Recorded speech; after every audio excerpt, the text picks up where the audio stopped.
Have you ever looked at someone's life and wondered what road brought them here?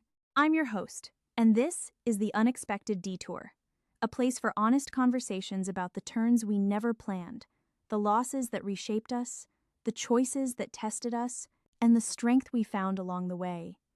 Every guest brings a real story, not a perfect story, a human one, the kind that reminds you that resilience doesn't always look loud. Sometimes it sounds like getting up one more time, asking for help, starting over, or simply choosing hope when the path ahead is unclear. Every person has a story. Follow the unexpected detour and discover the conversations that remind us we're stronger than we know. Subscribe now, listen in, and take the next step with us. Tonight on The Unexpected Detour, I want to make room for the ongoing conversations about breast cancer survivorship. Treatment may end, but the journey does not simply disappear.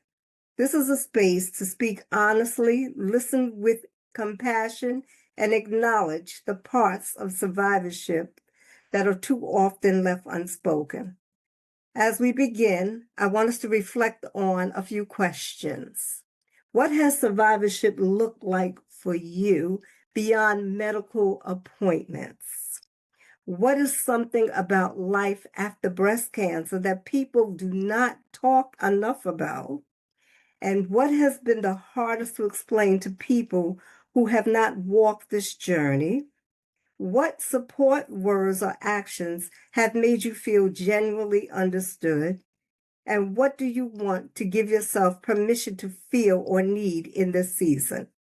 So, Lakil, we can start with you. Okay, so what should I start with first? Which You part of could start with I'm reading what has survivorship looked like for you beyond your medical appointments? there's different phases. So I think the first phase was the most challenging because it's adjusting to the new you, to your new body, trying to get rid of anxiety and trying to deal with anxiety. And I think too, in the beginning, it's just learning. I think everything hits you at once about what the journey has looked like and what you've gone through. I think now, I was just telling a friend, I feel like after all this time, I'm just getting to kind of the new me. So I still have anxiety, it's depending on what's going on, but it's not as bad. I feel like at one point I felt broken. I feel like I'm at a stage now that I recognize I'm not broken.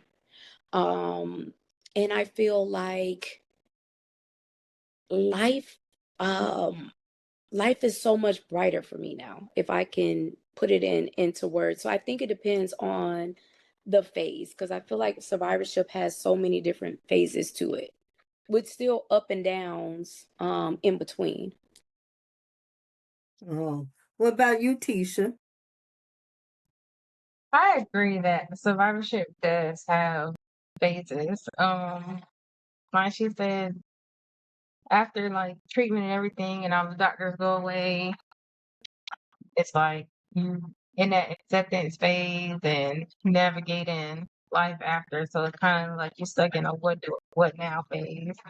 For me, I told y'all before, like I'm still working on the whole acceptance thing because I'm just like, but it's for me, it's like learning to, I guess, say no, um, and to take the rest that I need. Um, like that's really it. In between, like being a caregiver and everything, like I'm just learning like self care and taking the rest that I need, and being careful of who I have in my space because I don't need that to disrupt my energy. Yeah, faith plays a big part in this. I think a lot of people who may not have had faith, they found it when they went through any kind of cancer or any kind of tragedy. some kind of way they find this faith. All of a Yeah. sudden it appears, you know. Yeah. Okay. Or it gets stronger, or it can get stronger. Because I think for Yeah. me, my faith, like it was my foundation. It was Right. the one thing that I felt like I had to lean on. And it was the one thing that I felt like if no one else understands, God understands what I'm going through. Right. Because those that haven't walked this walk, no matter what they see, no matter what they do, they can't relate. They can't understand. No. Right. No, they don't understand. They Hmm. don't understand. Tisha, you've always gone to church too, Tisha? For the most part, yeah. I was raised in a church and everything, so Oh, so I for definitely you, had a you strong already had spiritual faith. It foundation. just got stronger. Hmm. Yeah, it Yeah. did. Once you went through a journey of the unknown, as we'll call it. All right. Yeah, because it is hard. Okay. What is something about life after breast cancer that people don't talk enough about? Let's see if we all get this right. I think people don't talk enough about. Hmm. I feel like people don't talk enough about the after, because everybody, when you're going through it, they're there for you, or they try to be there for you. But I think people feel like when you're in remission, like, okay, it's all done, it's all said. But there's so much more that even you don't recognize in the beginning, like, because you just want to beat cancer. You just want to win, you want to beat that. And then you don't realize that you put poison in your body, that mentally you have to deal with a lot of things physically. So it's the aftermath. Yeah, and it's bad Yeah. because we didn't get a manual to tell us Yes. Right. what to do after it was over. What about you, Tisha? Kind of thrown in the game. Afterwards, I feel like people don't talk enough about how hard it actually is to, try to get that sense of normality back. Hmm. Like, um, it's just different going from like me working all the time to now it's like I can't do that anymore. I have to take rest days and mental health days and just let my body catch up type stuff. Like the fatigue from it. People don't like if you haven't been through it, you will not understand it. It's like you might look fine on the outside and everything. People like, oh, you look fine. You don't look like nothing was ever wrong with you. Looks can be deceiving, Yeah, Yep, I and agree. they do not understand that. Looks can be Yeah. very deceiving. Hmm. they're deceiving because they see outside. Yep. They don't Right. see You what's see, inward. They don't see right. what's inward, those emotions that they deal with. They're very confusing. They Or really, even the Mm-hmm. residuals from all the treatments and things. Like, yeah, I still have Right. neuropathy. I still can only, if I do something 2 days in a row, or I'm going, by that third day, I'm so exhausted and fatigued Exhausted. still. Like, and people are like, oh, I'm tired too. And I'm like, it's a different type of tiredness. It's not the same. Yeah. Definitely bone deep. Yeah. Yeah. Oh, your bones bother you? No, I'm just your tiredness is just bone deep. Yeah. Yeah, yeah. Like Because just can't sometimes I know I escape want to it. come home and go to bed. Yeah. And it's not that I'm tired. Not like somebody else would be tired. It's just like Hmm. your body just feels exhausted. Exhausted. Yeah. Right. Yeah. Yeah, and you just want to lay down and that's it. Oh, okay. And let's see what's the next question. What has been the hardest part to explain to people who have not walked this journey? I mean, even to your family, they Yeah. wouldn't understand what you really are going through. I think one of the things that I've dealt with a lot is when people ask, what do you need? And it's like, you don't always know what you need. So it's hard to tell somebody else and explain to them, Right. because it's like so much going on at once. And I think my family to include my husband, had a really hard time. Like, what do you need from me? How can I help you? And I'm like, I don't know. I don't know what I need. I don't know how you can help me. Like, I don't know. So I can't tell you something that I don't know. Right.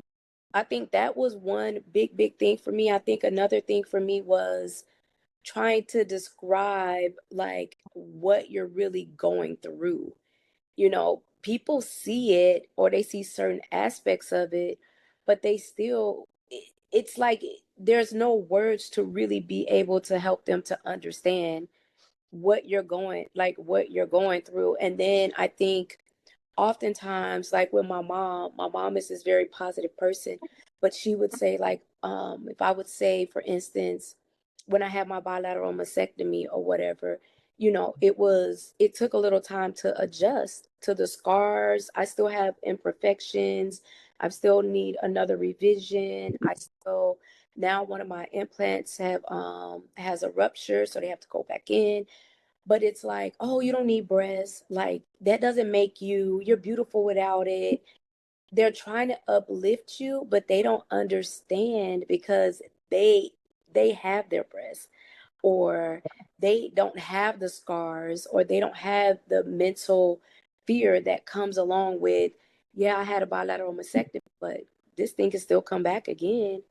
So Yeah. I think it's those type of things that people try to uplift you, but they don't necessarily know the right words. Yeah, we deal with that reoccurrence. Even though I might be 9 year going on 9 years, it's still there. And people Yes, don't understand it's there. I mean, I can have all the faith in the world, but in the back of my mind, it's still there. What it's about still, you, Tisha? Uh, Because I know you taking care of your mom, so that's yeah, I'm cooking cooking dinner too. Sorry. oh, Um, I don't know. It's just one of those. If you haven't been through it, then you just not gonna understand anything about it. It's like I can explain it to you, but like you're never gonna understand the true impact of it all. right. It's like I can tell you I'm tired. I can tell you chemo sucked, but unless you've been through it, you're just gonna be on the outside like, oh, I'm so sorry, but you're never gonna understand how I truly felt or how, us as survivors have truly felt in those moments. So you Yeah, just really have to go through it. You have to have the experience in order to be able to actually truly relate. because I found out people, even if they're still taking treatment and they finish the chemo and all, they're survivors, but they're still in treatment. And that's what's crazy. Like yeah, Yeah. me, I take medicine. I'm a survivor, yeah, but I'm still in treatment. yeah. I I still thought I take was medicine finished when too. it was over, but she was like, no. So, Yeah. I think too, like for instance, for me, I had a hard time eating, but I was on so much steroids, I just kept gaining weight. So when people saw me, they're like, "Oh, you don't look like you have cancer, and stuff." Or people would Right. tell me like, "You need to eat. Like you got to make yourself eat." And I'm like, "I can't. Like no matter how much I'm trying to make myself eat, the food tastes disgusting. Like I just can't." I can't, like, well, if you want to get better, you need to eat. And I'm like, they don't understand that I'm trying, but it just tastes disgusting and it just does not. For me, I struggled. Like maybe the 2 days before I would have chemo again, I'd pretty much be able to eat like whatever I wanted. But up until that, it was like a gradual I could get back. But the first couple days of chemo or whatever, I could not eat. Food just tastes disgusting. Every blue moon, I would get something where I'm like, this tastes all right, but it doesn't taste like it used to taste. right. Yeah. Because you had that red one, they call it the Yeah. red. Oh, The red I think, devil. Yeah. yeah, I Mhm. think Tisha had it too, the red devil. Yeah, Hmm. but see, I was only like that for the beginning. Like the first with the Red Devil, I had that like my first 4 rounds was Red Devil.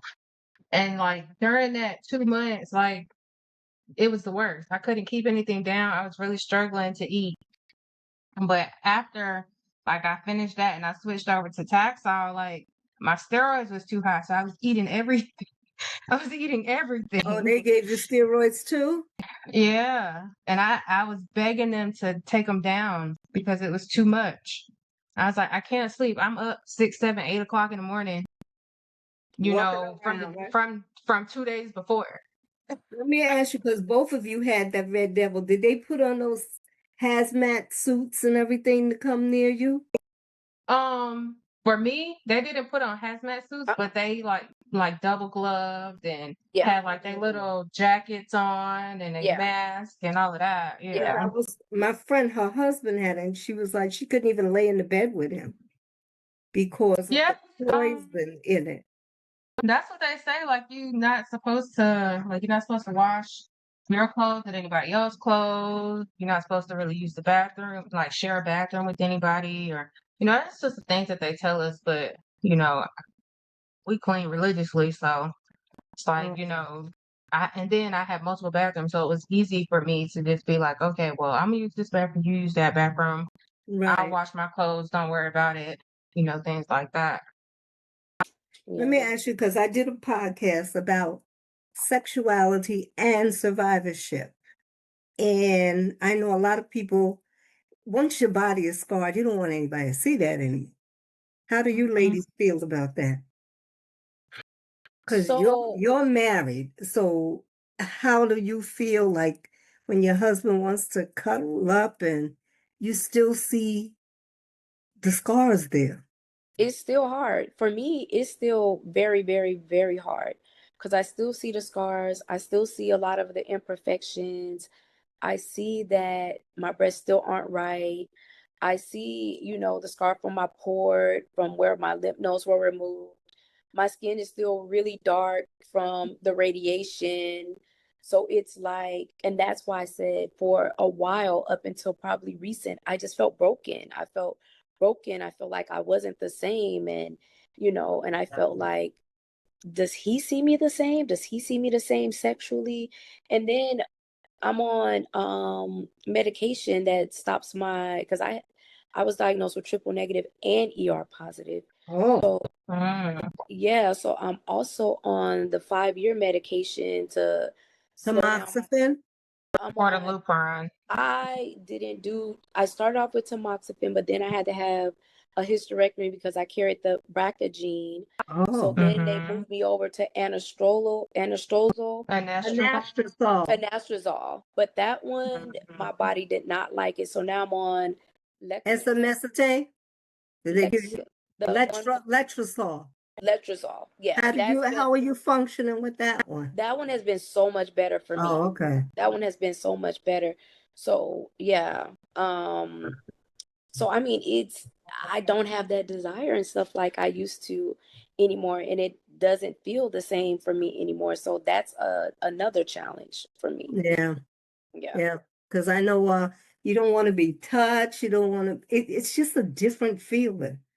You know. Yeah. What about you, Tisha? How do you So I'm on like the tamoxifen and then on the Lupron. So because mine is ERPR positive, and so I also have the BRCA gene.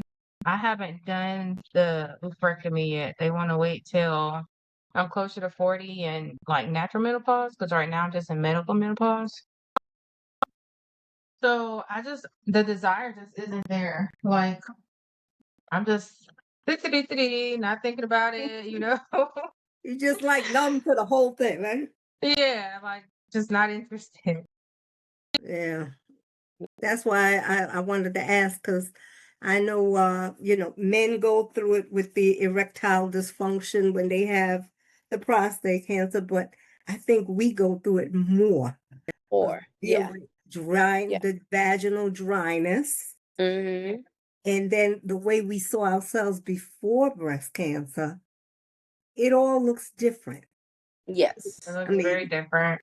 It's Yeah. I mean, I look in the old pictures. I said I used to have hair. My skin didn't have sun sensitivity because of the medicine I take. So it is a difference. So, like somebody saw something on my arm today and they was like, what is that? I said, it's from my medicine. So I was Yeah. embarrassed. So, Yeah, because I'm always covering my skin because I don't want anybody to see what it really looks like. So right. it is embarrassing. I mean, Even the weight gain, my port, I wear that proudly though. yeah. I still have my scar on my port, but Yeah, Yeah, even that I even the wear. weight That's gain my and bad. stuff. Oh, look, hers was in her arm. Oh, you had yours in your arm? mhm. Yeah, see? Oh, I didn't even know they did it in the arm. Mine was in my chest. Well, I think they did mine. Well, I mean, you also had a bilateral, so I don't know. That's just where they put it, and I was grateful. And the nurses was like, "Oh my God, it's in your arm. That is awesome." Yeah, that was I was different. like, "Yeah, I've never seen that before. She was that happy. Look at her. Me either. I never saw it in the arm. I always thought they put it in your chest. Mm-hmm. So how did they that's what I connect it? thought." They connected it to your heart that way too? Yeah, so it runs up my arm down, Oh, Oh, and then they use the little thing and they put it because my port's like right here.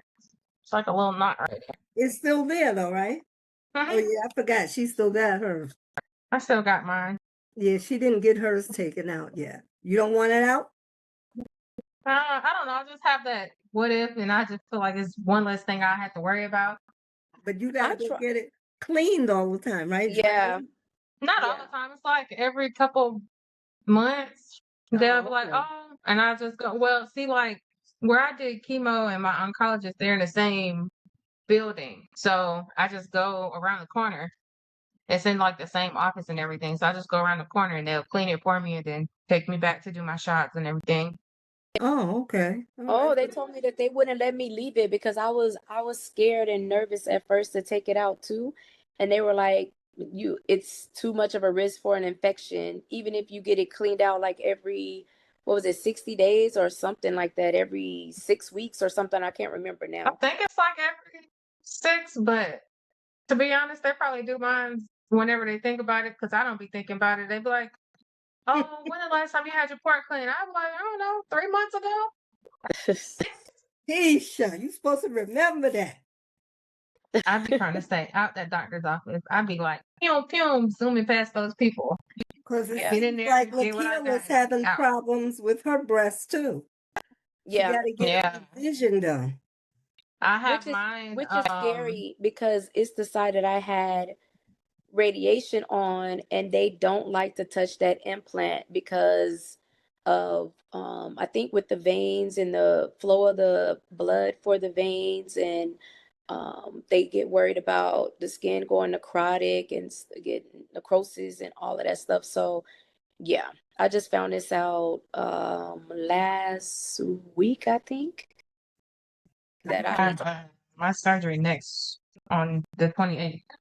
but they can't What? seem to get them even either because since I had radiation on the left side, it sits higher and the right side has a natural drop, so they can't figure out how to get the right side to stay up. Oh, so you had breast cancer on your left side. Yes. Okay, and the radiation, they had put that beam, so me I had too. it in three different they gave me radiation, I think, in three different areas. Oh, So that's why they having so much issue with, yeah, getting that side to drop. It won't drop because there's so much scar tissue under there. oh, Mm, and I know you got, yeah, that's what's going on with mine. but hers is flipping around, Tisha. Right, Tisha? Oh no, mine ain't flipping. Oh, That was Zaynab's. Hers was flipping. yeah, she got the flipping breast, Zaynab. Yeah. Oh, yeah, that seems Yeah. that would be Yeah, tough. Yeah. yeah, she got to I get, was like, uh-uh. yeah, she has to get hers done over too. Yeah. Yeah, Yeah. but Tisha got to get hers done too, and you too, right? Yeah. Yeah. Yeah. I'm trying my hardest to see if it's safe, if I can wait because I have a capsular rupture, if I can wait until beginning of the year because this is my first year with no surgeries, no really big procedures. So I just really, really want the opportunity to like just be able to have a year of no recovery, Right, right. no big Right. procedures, and things like that. Like I just really need, I feel like I mentally just need that break. Yeah. Yeah. You do. Yeah. Mentally, you do need a break. Yeah. Yeah. I think we all need to take a break every now and again. Yeah. Yeah. Okay.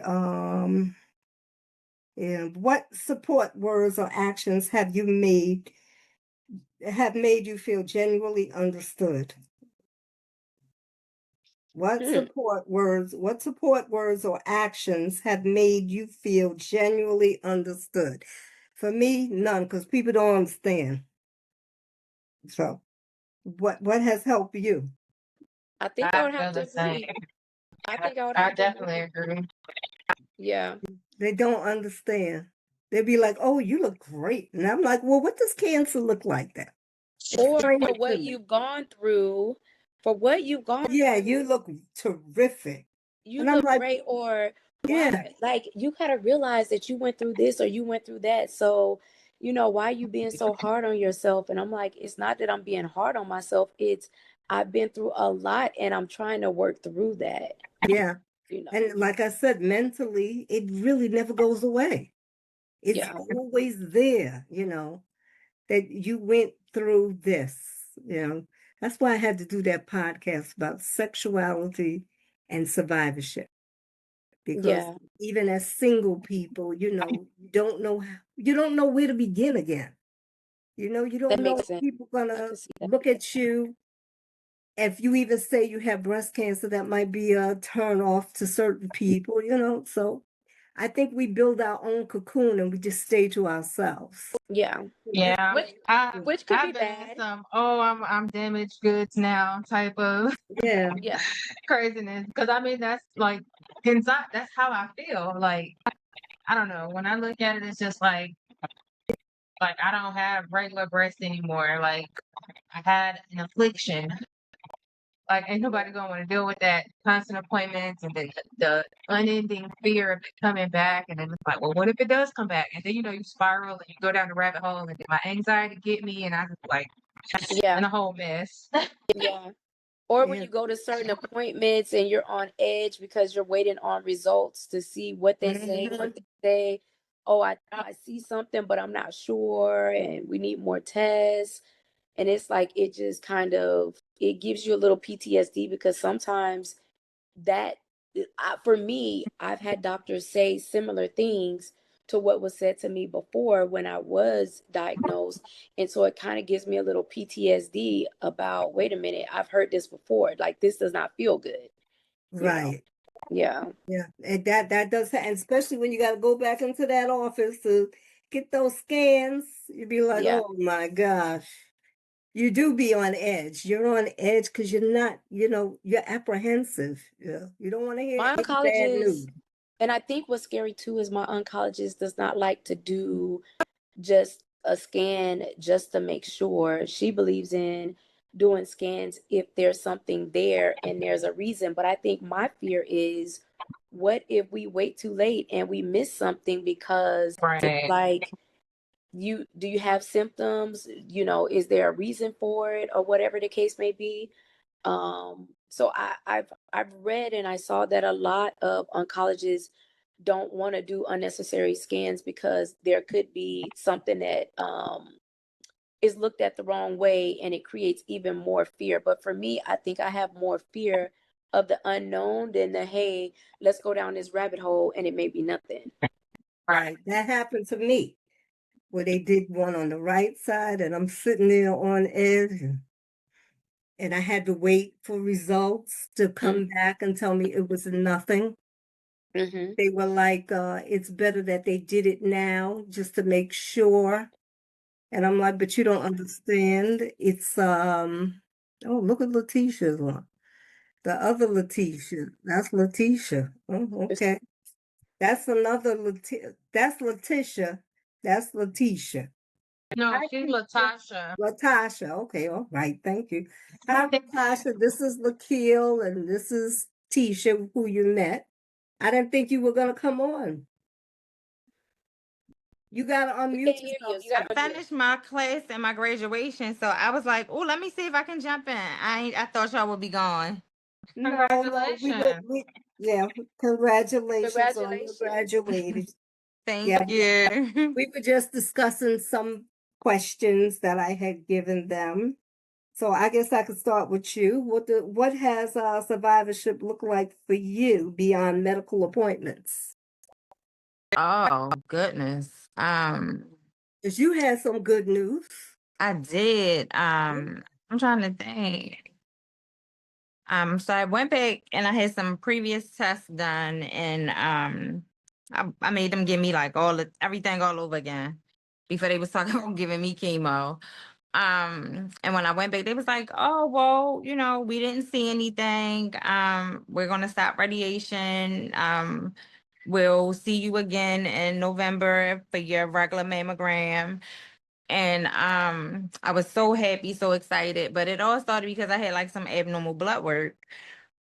But I was thankful because I was like, "Whoo, this is a lot." And So you're in so survivorship now. yeah, it's different. Yeah. Um, I think I'm just getting my wind back. Yes. Like I can breathe a little easier. Okay. That's good for you. We're not feeling that way here. So Yeah, I think I still have parts of like and then I had weight loss surgery. Um, I think one part is like it's still like, okay, when I go back, is something gonna happen? Are they gonna say they found something? That lives in my like back here somewhere. yeah, We just talked about that. Oh, I'm so No, that's good. That's right on time. That's yeah. exactly what we were talking about. Yeah. Right, like we're in September. I go back in November. My birthday's in October. I'm like, like when I go back, like what's gonna happen? Like, am I gonna be in fear all over again? Then it's like now I'm doing my breast exam on my other breast, and I'm like, oh, okay. Like, Tasha, relax.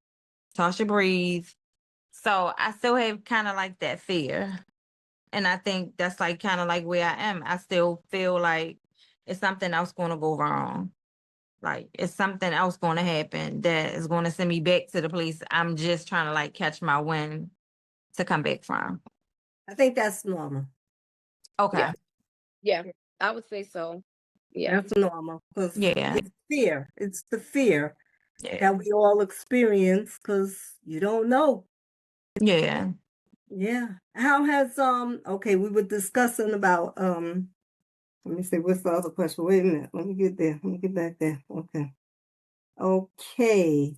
Um, what is something about life after breast cancer that people do not talk about enough? It's lonely. Me and you had this conversation. Yeah. One thing that I struggled with is that people who I thought were like be in my corner, who I've been like a good friend to and been there, walked them through like some of the hardest seasons of their life. I realized when I went through, they disappeared, and then when I switched up, I was being weird. And so now that I'm on the other side of it, it's like I'm acting funny. I'm not really acting funny. It was like I really went through, to me, I feel like going through breast cancer is traumatic. Very traumatic. It's nice where I cry. It's nice where, I don't think, I mean, it's us in this talking, but it's nice where I was just like, God, just take me. Like, this is too much. Like, I don't want to feel this. I'm lonely. I feel like I'm not going to make it through this. Like, it's so many emotions. I feel like I went through like the 7 stages of grief all at one time over those 5 months, 5, 6 months of going from tests to not having a diagnosis, the blood work, the whole process. And I think for me, like it was too much. It's traumatic. I think the after part of it is like, people don't understand that it's lonely, it's traumatic. If you don't have a therapist or you don't have like this community or have anybody to talk to, when you try to have this conversation with someone who's never went through breast cancer, as a woman, like you can have friends and your friend have gone through it, but you didn't really go through it yourself. You don't understand like what they're saying.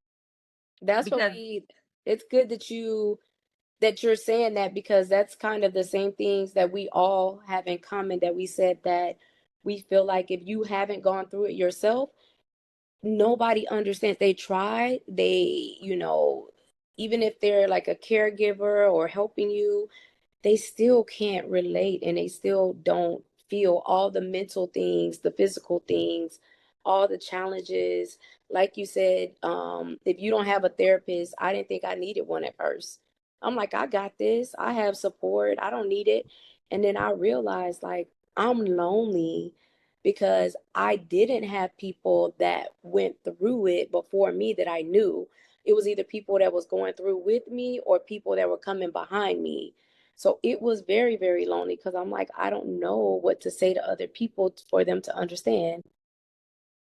So Yeah, because they never will understand until yeah, they walked in those shoes. yeah, and And I I think wish nobody ever have to walk those shoes. I don't wish it, but at the same time, I think if they do, everybody experience what I've learned, and I don't care what you go through, mental health, sickness, everybody experiencing what they go through will always be different. Like every every breast cancer person I talk to, like I remember when I was talking to Frances, she was like, "Girl, chemo was a walk in the park. I mean, radiation was a walk in the park." I was like, "For who?" Girl, I was dead tired. And they was like, because that's all I had. But other people was like, well, I wasn't that tired. But for me, I was like extremely like fatigued. Like when I tell you, I took it 3 days a week, and it by the time Friday came, I was like a zombie. Like, don't say nothing to me. I ain't got no energy. It just took everything out of me.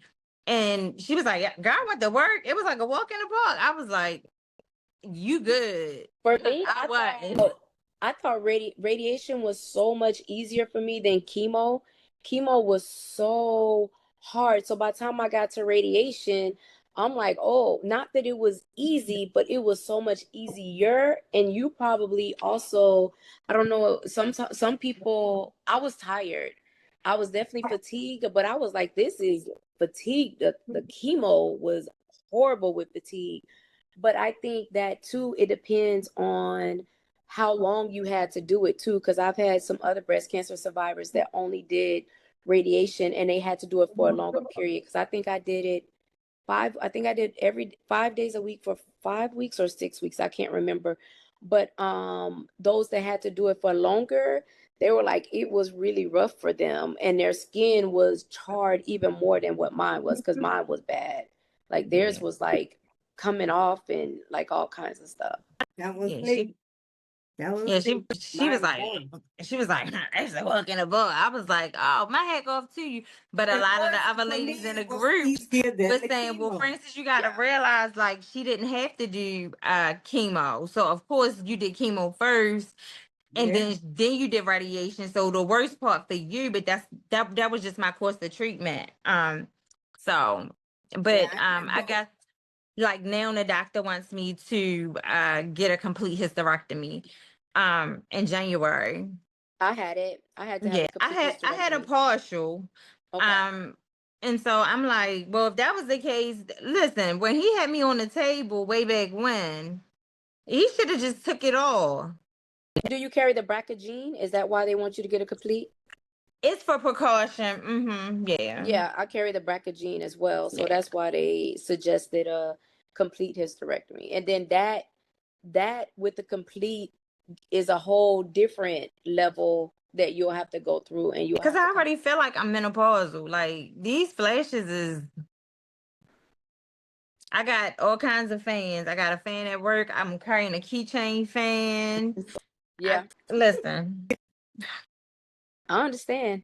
I just got a new fan, and that thing is like a mini AC. That oof, Where you it was get it like from? Let me $10 on see it. I Come Amazon. on, know. sis, let me see it. Don't gatekeep over here. No, let me see. I can't do that. Oh my goodness. Tisha going to get it too. Because I'm She went to saying. go get it for you. Look at her fan. Yes, I went to go get it. Can y'all hear Where me? where'd you This go my get fan. Did you get that one from Amazon? I got it from Amazon. Then it fold. I think I seen one like that on Amazon. Okay. I'm gonna look Don't for that mind the one. gold lines. I drew on mine so I can make it different. But Oh, I have the look, little this small hand thing, one, but I definitely need that bigger one it too. blows so hard. It goes to speeds. Does it do the 3 speeds? 1, Uh-huh. 2, what was it, 50, Oh. 100, Oh Oh, yeah, I I need that one. need you send me the link. 150, and then it goes to 199. Oh my Ooh, goodness. yeah, That I thing, need you it send me blows the so link. good. It goes around your neck, Tisha. Yeah. Oh, yeah. That's a good one. I'm gonna need that one. $3. Oh Ooh, yeah, that one. Amazon. Yeah. Let me minimize y'all. I'll go get the link for you real quick. Yeah, Yeah, 'cause on Amazon. I want to order that one. Listen. $10, huh? $10. And she keeping cool, huh? Yeah, and Yeah, she said you up to 100. Wait a minute. The way I be it's at sweating. $199. It's like yeah. 5 Mine only speeds. has 3 speeds. Yes. Like, where it go to? And she Yeah. started talking. Like, wait a minute. This is mine. That ain't doing nothing. Nope. For me, it does, because I've gone through menopause and everything. Yeah. Oh, that's right. I keep So forgetting. it's only like a 10-minute thing. Like I'll have heat on at work, and then all of a sudden I'm burning up. So I take the thing and fan it, and then that's it. So And it's then not my as dog, bad she anymore. enjoys the fan, so I don't have a chance to. Yeah, she always sitting in front of it like it's hers. So. But we Oh, were man. discussing about sexuality and survivorship. How was that for you? How do you feel about your body now that you see it? If you were to get into another relationship, how do you see your body now? I don't like it. I don't really have a scar, but I have like this dark mark From on my radiation. side. Yeah. Like yeah. Where my breast, top part of my breast were like pretty and I used to call them like very caramel. They And were now they're not. contoured and right? Yeah. Mm-hmm. So no. I wouldn't even feel comfortable in like showing them outside of like if I had on a V-neck outside of that, but like to be naked. Mm-mm. Because Lakil is married, so that's why I asked the question. Yeah. And me and Tisha, we just discussed it, but I did do a podcast about it. I watched it, and that's what I was going to ask you. I watched it, and I thought it was interesting.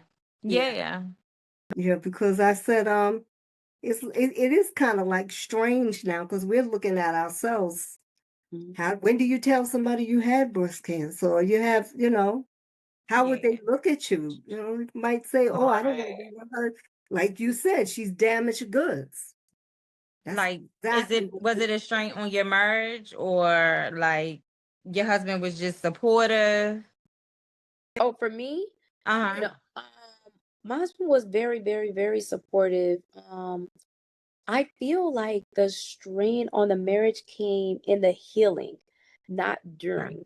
Like because during, like, you're in it and it's like we got to get you through. I feel like afterwards, because you change. Like for me, I did chemo, I did radiation, I did bilateral mastectomy, I did immunotherapy. I did a hysterectomy. So I did so it was like surgery. It was procedure after procedure after procedure after procedure before I can heal. Then I had to have multiple reconstructions. So it was like before I can heal with one thing, something else was coming up or something else. You So I see the think, link she put there. Yes. so Okay. it was, I think the strain came after the healing with me trying to figure out the now who am I type phase, the new norm for me. Yeah. Okay. And that's hard to figure out. What is our new norm? Yeah. Yeah. Because like I said, when you become a survivor, there is no manual. And I found out why. There are survivorship programs, but they don't get funding like when you're going through treatment because it's not medical. Mm. Mhm. It's Yeah. not a medical thing. So I came up with this idea So instead of us always talking about breast cancer, let's talk about what it feels like to be a survivor. Yeah, that's good. But did you think about like writing a grant for it? What for? No, we talk about that when we get off. No, Okay, I'm just asking. no, when you do that, that's what you do. I'm just saying. Listen, if they can supply everything else. But there's no medicine. You Right. No, I understand? get it. I mean, Yeah. I understand it. Yeah. They said because survivorship, you don't get it's not medically treated, which Right. some of us are still taking medicine, That's but Yeah. it's but that's not. what I'm saying. I don't understand. We can talk after.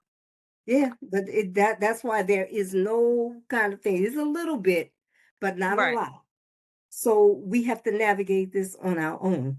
Right. And I was also researching, and it says to tell your doctor, to talk Mhm. to your doctor about the sexuality and, when you listen to the podcast and you can talk about everything else, you got to talk to them about that. Yeah. Because when I go to my GYN and I'm telling her about this menopause, is it over? She was like, it's never over, Francis. It goes on forever. So you're in for a ride. Oh, goodness. Yeah, it never ends. Because my son was like, yeah, it ends. No, it don't. He knows somebody that's mother ain't going through it. I said she ain't telling her daughter, but she's still going through it. Oh Even yeah. if Oh, not but that's true alive. because my grandmother said that, and I remember I was like, "Grandma, you still do that?" She was like, yeah.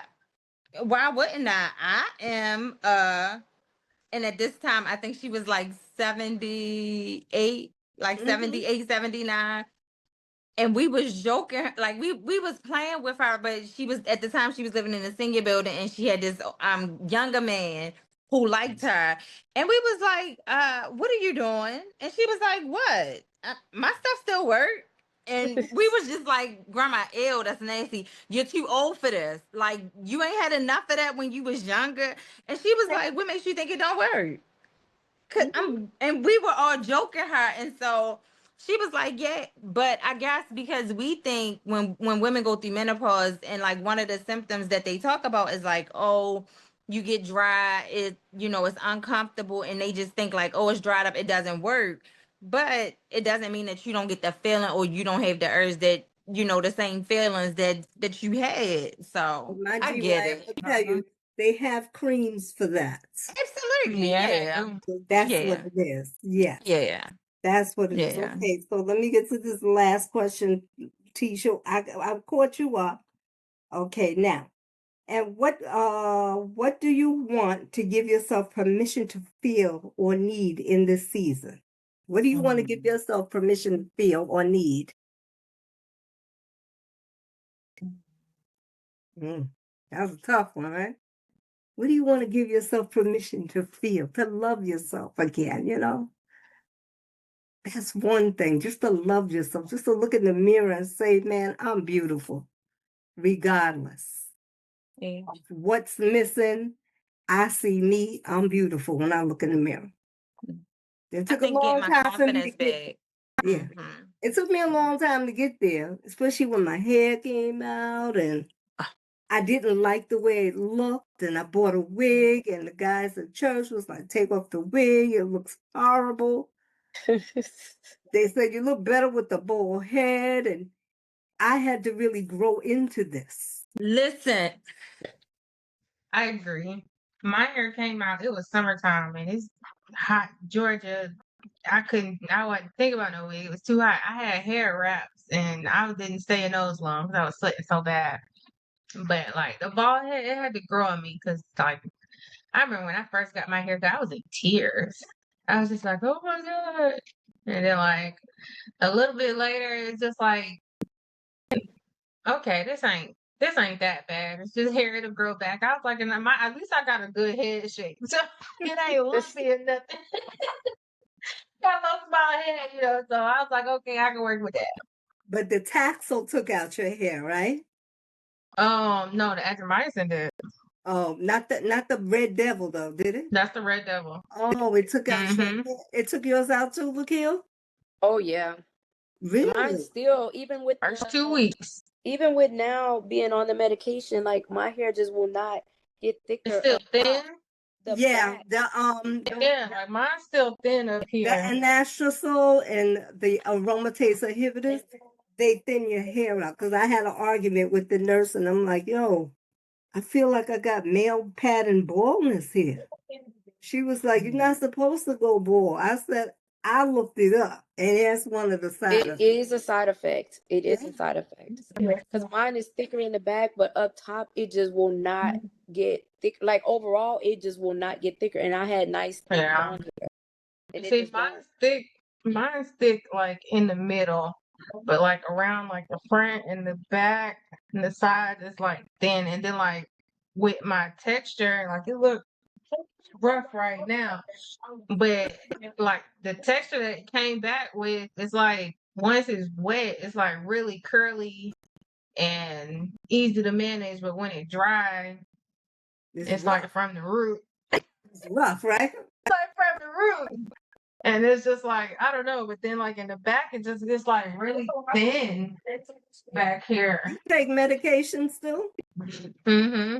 Oh, tamoxifen, right? Yeah, I take the tamoxifen and the Lupron, and I was looking at like the hormone blocking medications because your body not producing hormones, it affects your ability to produce new hair follicles. And plus, if you're going through menopause, like your peel, the hormones disappear. Your estrogen Right. Gone. and that's what Yeah. it is. But they're doing lots of studies on that right now from what I was reading, that they're trying to see if because we need estrogen in our body, and it's like taking the estrogen away, it's they're trying to figure out, can they give us estrogen? Do we really have to be on this medication? Is it really the cause of recurrence, or is it estrogen plus something else that's the cause of recurrence? Because then you still have to deal with bone problems, you have to deal with even your mind and the way and thinking and stuff like that. Like it affects your lack of estrogen, affects your brain and all of that stuff in the long That's run. why I couldn't take that letrozole or that anastrozole. No, it had me going like a little off. But the tamoxifen has been okay for I don't you? take tamoxifen. I I take take tamoxifen. Tisha takes tamoxifen. I And you, take esomesitine, which is another aromatase inhibitor. okay. That's another one, but it makes your body hurt. Oh, That's what it did to me. Now it's not doing it, but when I first started, I had like pain, like I felt like an old lady. That's how my body. I mean, people were like, "What's wrong?" I'm in pain, and it was that medicine. So I mean, then you can't go out in the sun with it No. for me because I have developed sun sensitivity. So I'm not happy, but I got 2 more years to take this. So I'm going to take it. And when it's over, everything's supposed to go back to the way it was. yeah. Okay. So I can't wait. Yeah. Yeah. So that's all that's been going on. And I appreciate you. Thank you, Latasha, for coming on. No problem. Yes. And Lakil, I hope to see you again. Yes, I plan on coming back. I just keep having either conflicts or I'm out of town. Or like the last month, I was actually traveling. I was at the airport. I'm like, it's just gonna be too much of a distraction, so that's why I didn't get on. Yeah, well, I figured that's why I asked you, do you travel or something?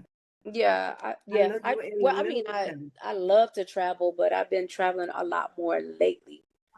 Oh, since Because my baby was out of school, so when she's out of school, any chance we get, she goes to a year-round school, so any chance we get when she's out of school, we go. oh, okay. Oh, okay. Well, ladies, thank you for joining me on, we're going to call this Life Beyond Cancer Survivorship Talk. Yeah. And we will be back again next month. Yes. Same time, second week of September. Yes. Right. Bye, ladies. Bye. Nice talking to you all. All right. Bye.